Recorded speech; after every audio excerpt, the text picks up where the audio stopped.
Reciban un cordial saludo, profesora, compañeros y compañeras. Este es mi resumen sobre hicimos el trabajo con la compañera Jenny. Acordamos que a mi persona le correspondía la unidad 2 y 4 del módulo Teoría General del Proceso. Entonces voy a dar la definición de algunos de los términos que vimos en este módulo. Por ejemplo, en la unidad 2 vimos el término pretensión, que el término pretensión es aquello que queremos, aquello que deseamos o en otras palabras, aquello que perseguimos. Es decir, todos tenemos algún tipo de pretensión y en todo conflicto de intereses hay pretensiones, las pretensiones propias de cada parte, porque precisamente en el pleito están enfrentadas. Francesco Carneluti, que fue uno de los personas que citaron ahí en el módulo, habla de la pretensión como la existencia de la subordinación del interés ajeno al interés propio. Aunque la pretensión en el sentido procesal, de derecho procesal, es aquella que se ejerce mediante una demanda. La pretensión procesal se formula frente al demandado por conducto del juez, quien debe examinar, calificar y declarar o rechazar según el caso. El objetivo de la pretensión es obtener una sentencia favorable que otorgue lo que se está demandando, ya sea en civil, familiar, contencioso administrativo, en alguna rama del derecho donde pueda existir el pleito. El fin de la pretensión es la sentencia favorable para el pretendiente.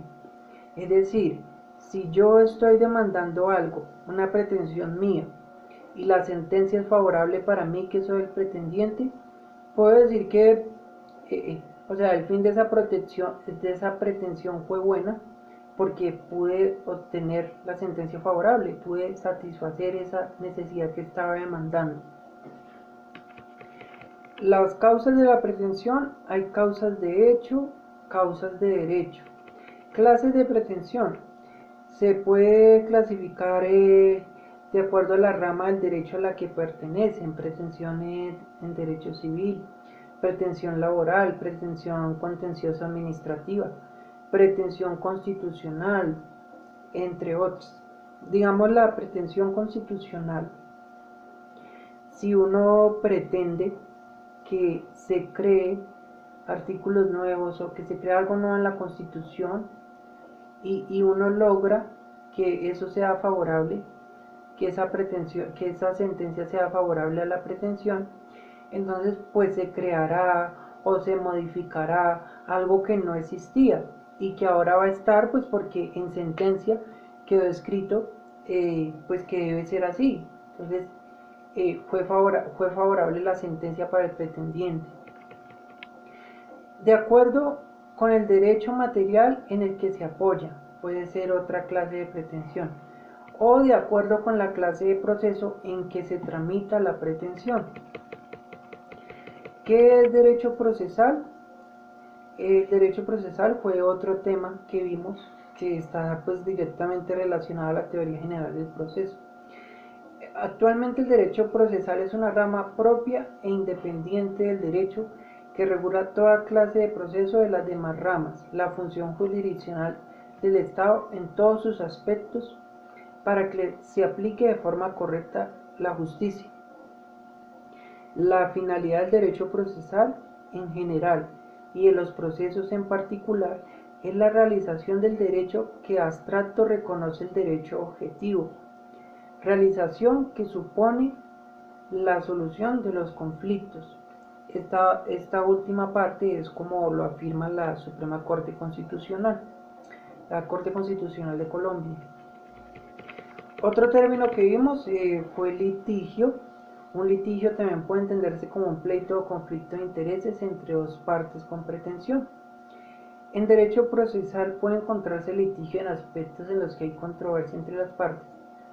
Por tanto, se hace necesario que estas controversias las resuelva un tribunal. Cuando dos partes no logran llegar a un acuerdo sobre un asunto concreto, entonces se inicia un litigio que busca solución al conflicto mediante la sentencia del juez, que es derecho público. Se puede decir que es el ordenamiento jurídico que permite regular las relaciones de subordinación y supraordenación entre el Estado y los particulares. Eso son algunas de las cosas que vimos en la unidad 2. En la unidad 4 vimos que es la teoría general del proceso, que es bastante interesante porque la teoría general del proceso es como la piedra angular, la base para crear el procedimiento de los diferentes procesos en las diferentes ramas.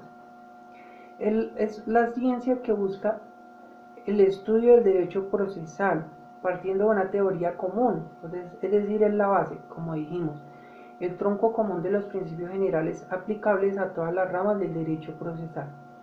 La razón de ser de la teoría general del proceso radica en la necesidad de establecer los principios básicos del derecho procesal que sean válidos para todas sus ramas.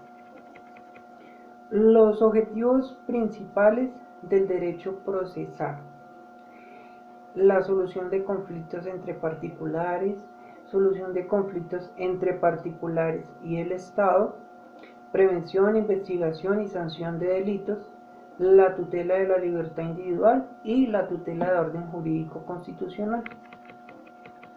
¿Cuál es el fin del derecho procesal? El fin del derecho procesal es el de garantizar la tutela de orden jurídico y por tanto la armonía y la paz social bajo la solución pacífica, imparcial, pronta y justa de los conflictos mediante la función jurisdiccional del Estado. Características del derecho procesal: es autónomo, tiene instituciones y normas propias, es formal, es decir, a través de él se aplican las leyes establecidas, pero no puede modificar estas. Es de orden común, sus normas y disposiciones son de obligatorio cumplimiento.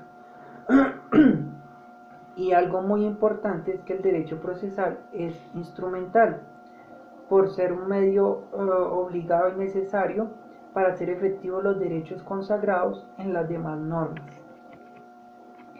¿Y cuál podría ser la razón de ser del derecho procesal?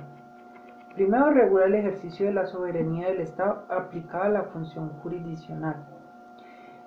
Otra cosa, establece un conjunto de principios que deben garantizar y hacer efectiva la acción de los asociados para la protección de la vida, la dignidad, su libertad y su patrimonio. Otra cosita es que pues cuando un bien jurídico es violado, se hace indispensable el derecho procesal para el restablecimiento de los derechos. Además que pues se dice que para que haya Estado de Derecho y orden social debe haber orden jurisdiccional. Y para que haya orden jurisdiccional debe haber derecho procesal.